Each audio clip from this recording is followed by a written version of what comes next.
Assalamualaikum warahmatullahi wabarakatuh. Kami dari kelompok 3 akan mempresentasikan hasil makalah kami yang berjudul Peran dan Fungsi Rukun Islam dalam Pembentukan Karakteristik Forum Ummah, yang disusun oleh Andri Setiawan, Dia Pranandasari, Dia Safif Asifa, Nur Laila Handayani. Selanjutnya latar belakang. Rukun Islam adalah pokok ajaran Islam. Dengan berpegang teguh kepada ajaran agama Allah, maka hidup kita akan selamat di dunia maupun di akhirat.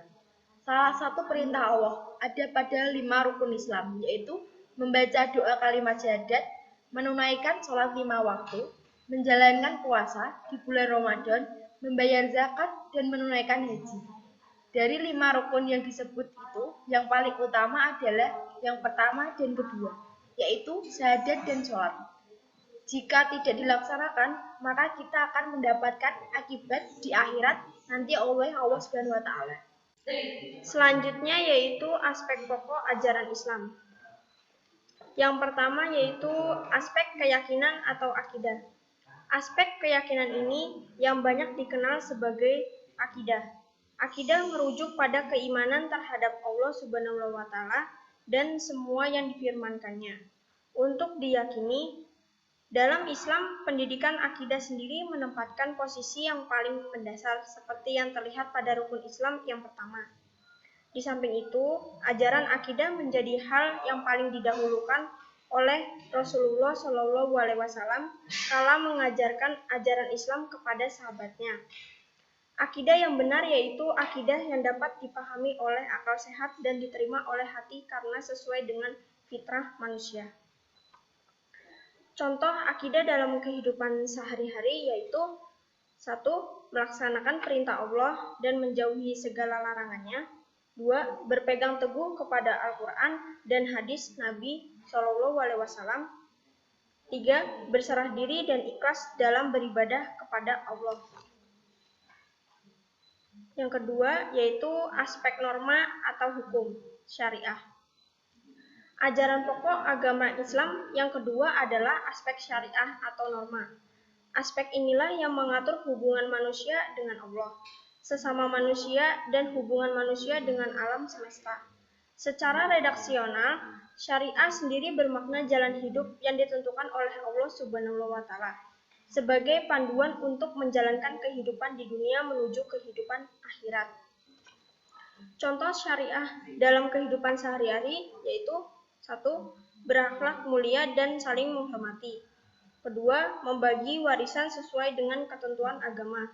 3. Menikah dengan tuntunan agama Islam. Selanjutnya, aspek perilaku atau akhlak. Akhlak ialah sikap yang menimbulkan kelakuan baik atau buruk, berasal dari kata khuluq yang berarti sikap, watak, budi pekerti. Perkataan itu mempunyai hubungan dengan sikap, perilaku atau budi pekerti manusia terhadap Sang Kholik atau pencipta alam semesta dan makhluk yang diciptakan. Karena itu, dalam garis besarnya, akhlak berkenan dengan sikap dan perbuatan manusia terhadap Sang Pencipta dan terhadap sesama makhluk. Contoh akhlak dalam kehidupan sehari-hari yaitu 1. Memelihara kesucian dan kehormatan diri. 2. Tawakal kepada Allah. 3. Sabar dengan ketentuan Allah. Selanjutnya, sumber pokok ajaran Islam. Yang pertama yaitu Al-Quran. Al-Quran merupakan sumber dasar ajaran Islam yang pertama dan utama, karena Al-Quran memiliki nilai-nilai absolut atau mutlak yang telah Allah Subhanahu wa taala turunkan melalui malaikat Jibril kepada Nabi Muhammad SAW. Nilai esensi dari kitab suci Al-Quran yaitu selamanya akan abadi dan relevan pada perkembangan zaman. Yang kedua yaitu hadis. Hadis sebagai sumber hukum. Yang kedua berfungsi sebagai penguat, sebagai pemberi keterangan, dan membuat hukum baru yang tidak ada dalam Al-Quran. Banyak ayat-ayat di Al-Quran yang memerintahkan untuk menaati Rasulullah SAW. Yang ketiga yaitu ijma. Imam Syafi'i memandang ijma sebagai sumber hukum setelah Al-Quran dan hadis. Ijma adalah salah satu metode dalam menetapkan hukum atas segala permasalahan yang tidak didapatkan di dalam Al-Quran dan hadis. Ijma dapat dibagi menjadi dua, yaitu ijma syar'i dan ijma sukuti. Ijma syar'i adalah kesepakatan para mujtahid, baik melalui pendapat maupun perbuatan terhadap hukum masalah tertentu. Ijma sukuti yaitu kesepakatan ulama melalui cara seorang mujtahid mengemukakan pendapatnya tentang hukum suatu masalah dalam masa tertentu. Itu tersebar luas serta diketahui oleh orang banyak. Yang terakhir adalah qiyas. Sumber hukum Islam selanjutnya qiyas atau analogi. Qiyas adalah bentuk sistematis yang telah berkembang yang memainkan peran yang amat penting. Sebelumnya, dalam kerangka teori hukum Islam al-Syafi'i, qiyas menduduki tempat terakhir karena ia memandang lebih lemah daripada ijma. 3. Rukun Islam. Menurut istilah, rukun Islam adalah tindakan atau amalan yang harus dilakukan seorang muslim yang merupakan dasar atau fondasi dari hidupnya. Rukun Islam menurut bahasa Arab yaitu arkan al-din atau arkan al-Islam yang memiliki arti pilar agama. Rukun Islam ada 5. Yang pertama yaitu 2 kalimat syahadat. Mengucapkan 2 kalimat syahadat wajib hukumnya bagi seseorang yang ingin menjadi muslim. Kalimat syahadat yaitu asyhadu alla ilaha illallah wa asyhadu anna muhammadar rasulullah. Artinya, aku bersaksi tidak ada sesembahan yang berhak disembah kecuali Allah dan aku bersaksi bahwa Nabi Muhammad adalah utusan Allah. 2 kalimat syahadat itu adalah laksana anak kunci yang dengannya manusia masuk ke dalam alam keselamatan. Kemudian yang kedua, yaitu salat. Setelah menjadi seorang muslim, tentu harus mengerjakan rukun Islam yang kedua, yaitu salat. Salat terbagi menjadi 2, yaitu salat wajib atau disebut juga sebagai salat 5 waktu dan salat sunnah. Contoh salat wajib yaitu 1. Salat subuh.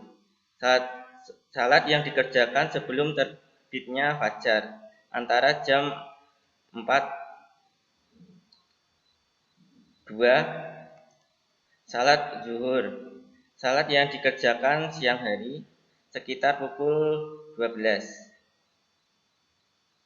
Ketiga, salat asar.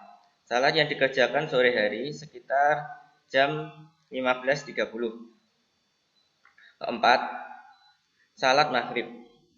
Salat yang dikerjakan saat matahari terbenam masuk waktu isya. 5. Salat isya. Salat yang dikerjakan sekitar pukul 19.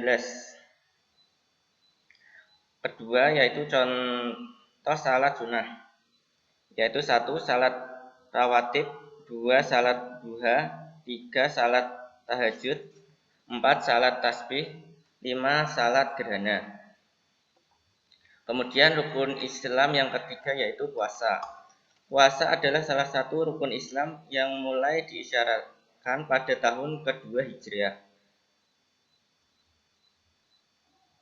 Puasa adalah menahan diri dari segala sesuatu yang membatalkan puasa mulai terbit fajar sampai terbenam matahari, disertai niat dengan syarat dan rukun yang telah ditentukan.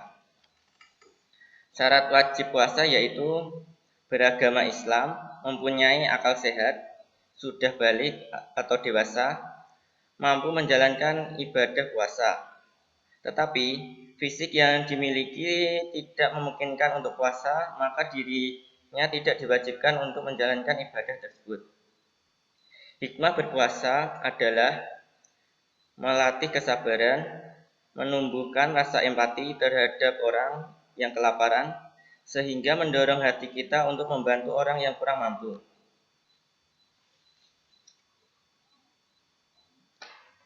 Rukun Islam yang keempat yaitu zakat.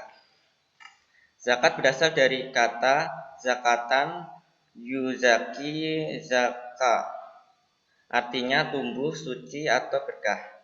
Menurut istilah, zakat adalah memberikan harta dengan kadar tertentu kepada yang berhak sebagai ibadah kepada Allah Subhanahu wa taala. Macam-macam zakat, yaitu yang pertama zakat fitrah. Zakat yang dikeluarkan pada bulan Ramadan Jumlah zakat fitrah yang wajib diserahkan 2,5 kg atau bisa diganti dengan uang yang setara dengan 2,5 kg beras. Yaitu kemudian kedua, zakat mal. Zakat yang dikeluarkan berdasarkan hasil niaga atau penghasilan. Zakat mal biasa berupa 1. Emas, perak atau uang, 2. Harta perniagaan, 3. Harta pertanian, 4. Hewan ternak, 5. Hasil tambang, 6. Barang temuan. Kemudian rukun Islam yang kelima yaitu haji. Setiap orang Islam wajib menunaikan ibadah haji bila mampu secara fisik atau finansial. Dan dalam seumur hidupnya hanya dilakukan sekali. Jika seseorang tidak menunaikan ibadah haji sedangkan ia mampu, maka ia bukanlah termasuk orang Islam. Pengertian haji menurut bahasa berarti menyengaja. Sedangkan menurut istilah haji adalah mengunjungi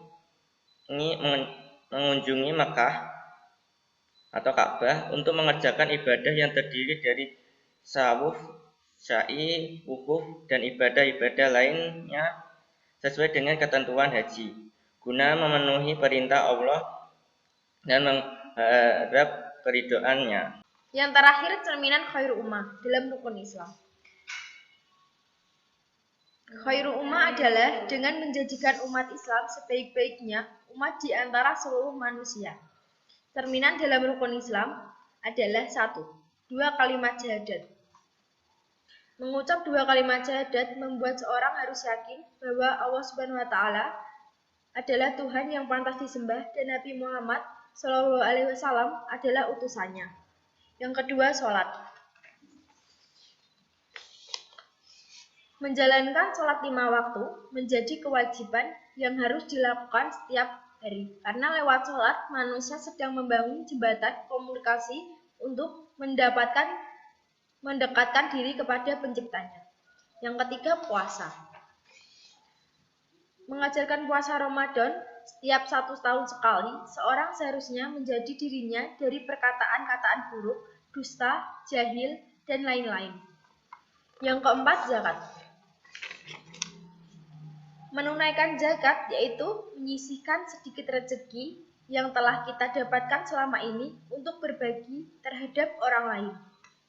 Yang terakhir, haji.